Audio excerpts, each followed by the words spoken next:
Ready to open the hood? UseTool for the tutorials. And for car parts, the right idea is the Mr. Auto app. Easy, fast, and with better prices than on the website.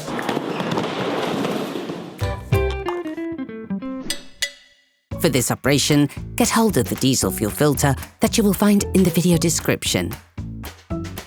Turn your engine off, pull up the handbrake, pull on the bonnet release lever, and open the bonnet.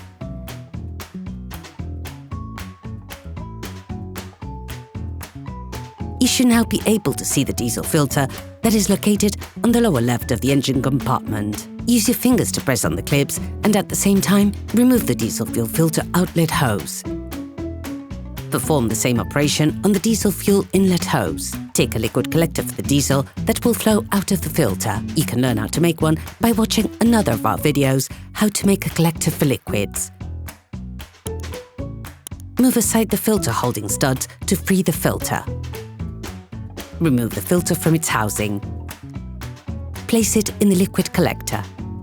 All parts used in this tutorial are supplied by our trusted partners. These partners also help us create as many video tutorials as possible. Check them out in the description below.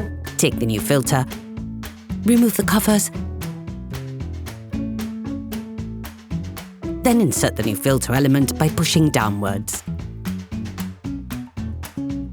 Be careful about the positioning. The tubes must be in front of the hoses. Clip the diesel inlet and outlet hoses back on.